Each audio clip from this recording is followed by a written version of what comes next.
So if we compare to maybe someone who sells cars, very often the car that gets sold the most is the one they want in their store. They know that it sells. If the car salesmen only take the cars they like themselves, but they know people need cars anyways, that would be more close to the view I'm seeing the architectural establishment when it comes to what they produce. It just doesn't feel right. There's something wrong. This is an interview with Norin, architect at Swedish Architecture, based in Stockholm, Sweden. In this interview, Eric tells about his experience studying at the KTH Royal Institute of Technology, which hosts Stockholm's leading architecture faculty, and how he broke away to forge his own path to study traditional architecture, and about his involvement in the Swedish Architecture Uprising. So, let's get started. Yes, my name is Eric Norin, and I'm a classically trained and classically, or at least traditionally, working architect in Sweden.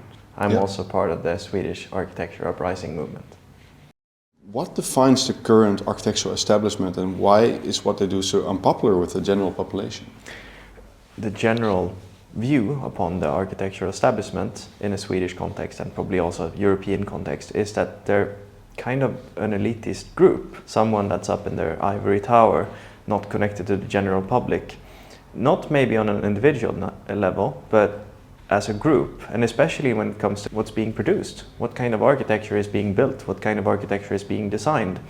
Very often that's far from what the general public likes and wants. And I would argue that that's problematic. It's not a common thing among a working profession to have that kind of relation to the general public or the consumer of the goods they're producing. If we compare to maybe someone who sells cars, very often the car that gets sold the most is the one they want in their store, because they know that it sells. If a car salesman only would buy the cars that no one really like, but they know people need cars anyways, or you could twist it even further, the car salesmen only take the cars they like themselves, even though they don't really care about what the consumer likes. That would be more close to the view I'm seeing the architectural establishment when it comes to what they produce. It just doesn't feel right. There's something wrong. We already have an existing industry just spitting out these prefab concrete walls that you could use to build things. Sure, and there is already existing designs you could just lay out on a field and get lots of apartments, and you could sell them. And in some areas in Sweden and in Europe, there's a housing crisis. So whatever sells. There's no need to make it appealing. So there's no market incentive to actually make it nice. I studied at the Royal Institute of Technology, KTH, in Stockholm, and I had very high expectations on education in general, because most of the architects I loved myself did study there 100 years earlier. But the things I expected from the university weren't to be found. So sadly, I wouldn't even consider it a proper education. To me personally, to be an education, there has to be knowledge from one person to another, from a teacher to a student. And that knowledge is the center of what's considered education. And I didn't find much of that at the Institute. Sadly, I found the opposite.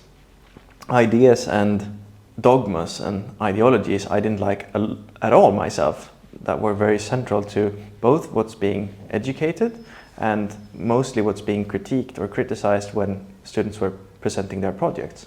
If you have a group of working architects that all went to a so-called education that didn't have any practical knowledge about traditions or classical architecture, or very little about construction, then we end up with a core of craftspeople or working people that don't really have the backpack of knowledge they should have to be able to talk for or convince builders and investors to produce architecture towards the kind of architecture I know people already want. They know very little about the existing cities and the existing buildings people really crave. And it's a knowledge problem. What are some of the greatest myths or misunderstandings about the architecture uprising? I would say the greatest myth is that we're a political movement. We're not at all connected to any political ideology or party or anything.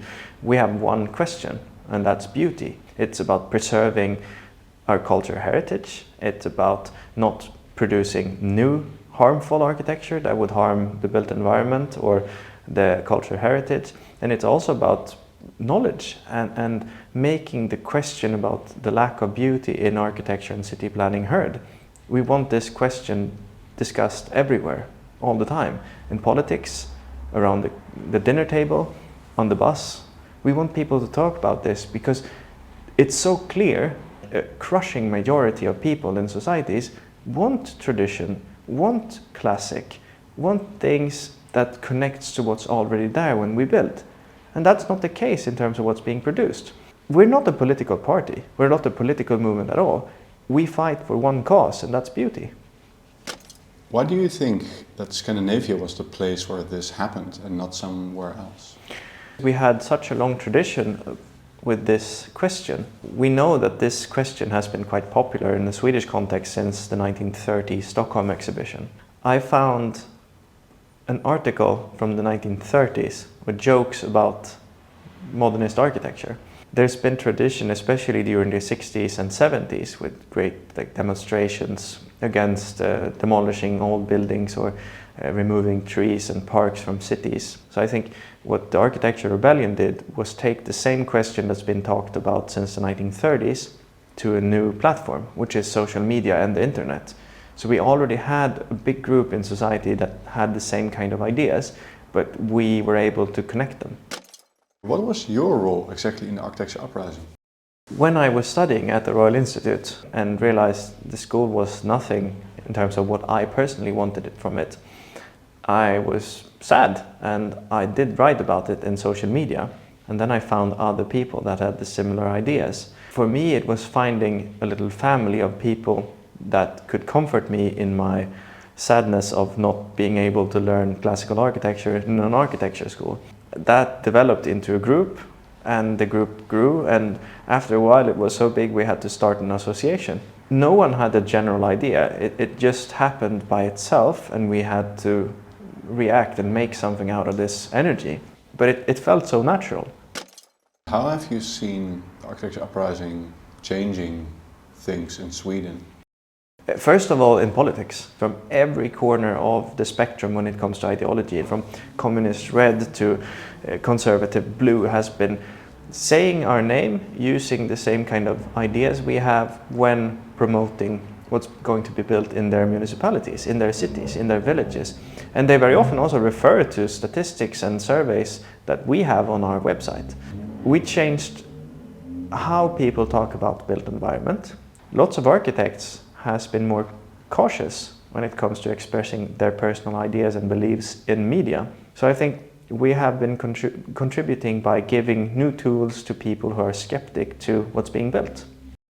Do you think that being more careful with their words of architects, do you think that's warranted? Could it not be some sort of an attack on their freedom? If you look at an individual level, it's not very nice to say to someone who works with architecture that, like, you're a bad architect, you do bad stuff and you do ugly buildings. Like, sure, that's your personal opinion, and if you want to say that to them, sure, do it, but it's not very nice. If you look at a greater scale and look at the responsibility you have, what we produce today in the built environment as a society, as a country, as a nation, as a city, as a village, that's something that's going to be there for at least 100 years, for future generations.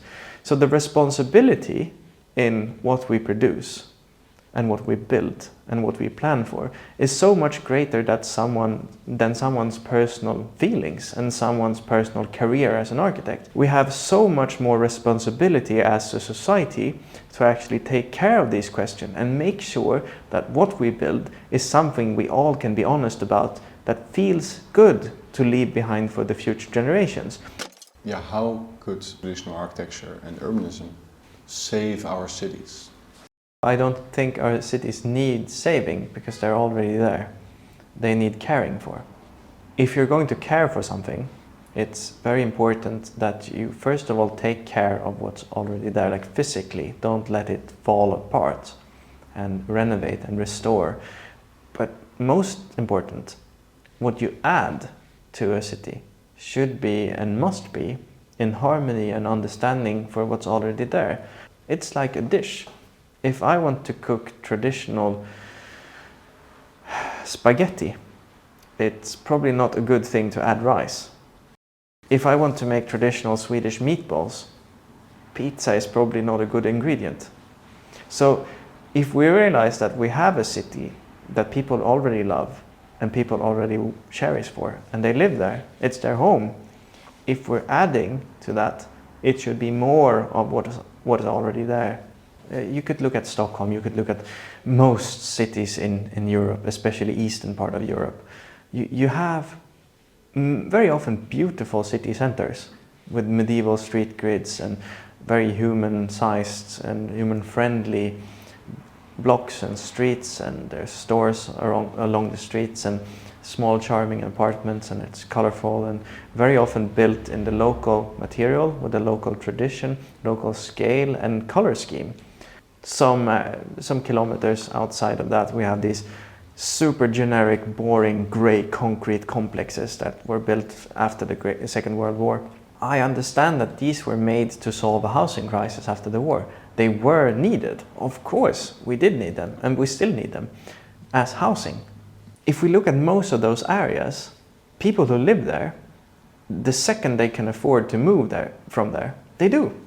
There's never any kind of population that lives there and takes care of these areas, that love them, that want to be there. Because when they can afford, they moved from there to somewhere else.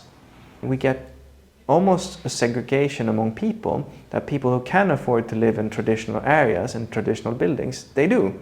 And people who can't end up in modernist suburbs where they don't really want to be. To solve this would probably be to try and make those suburbs as much as possible like the areas where people already want to be.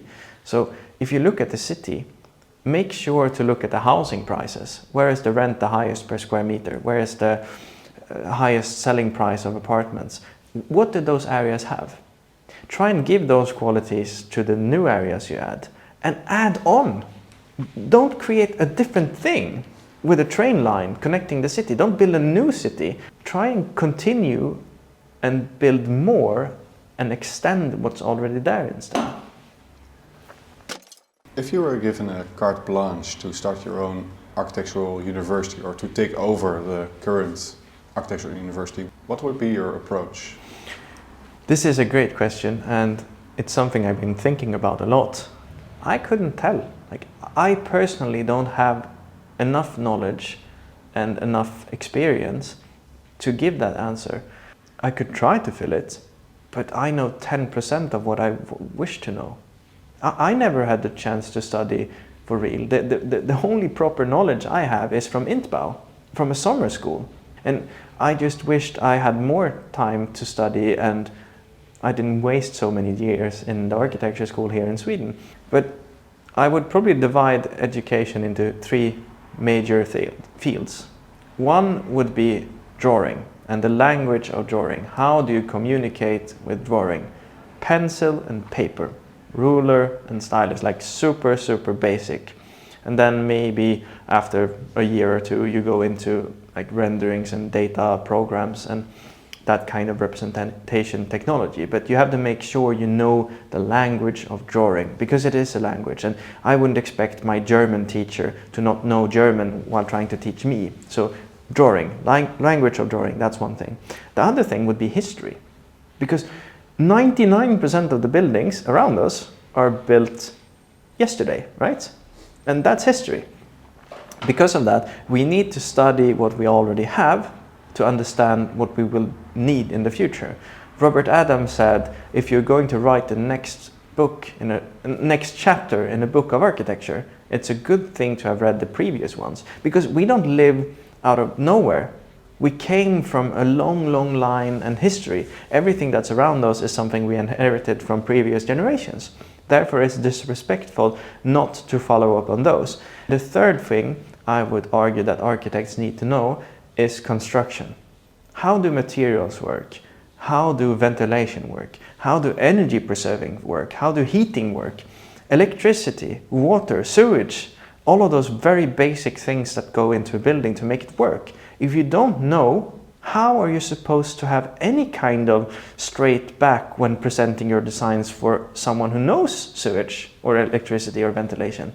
You need to know a lot, because if you don't, then you leave your project in the hands of people who don't understand your ideas. If you just leave your plans to someone doing ventilation, they might place a ventilation shaft in the middle of a room you wanted for something else. I didn't have much of that at all in my education, sadly. So the things I know about history, I found out myself in books. The things I know about construction, I found out myself through books and through visiting construction sites. And drawing, I wish I knew a lot more about drawing, but I know enough to work. So drawing, history and construction, I would argue those are the basics. And if you don't know them, you'll probably not be a good architect. Not in my eyes, at least. Ideas for people at home, like if they want to do something in their country where there might not be uprising yet, what would you advise?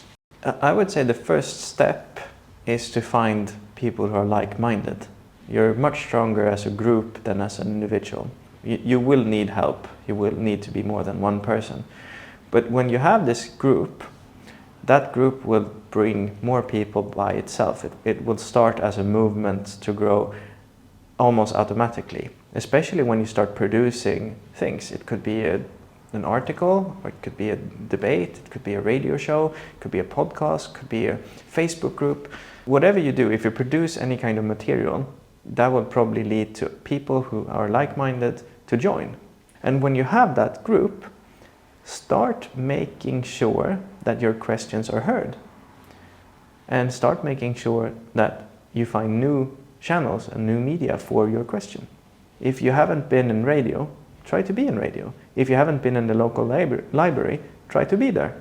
Most parts of Europe don't really have this at all. It's an industry that's sleeping. And therefore, I would say the sky is the limit. In 20 years, maybe all buildings will be traditional.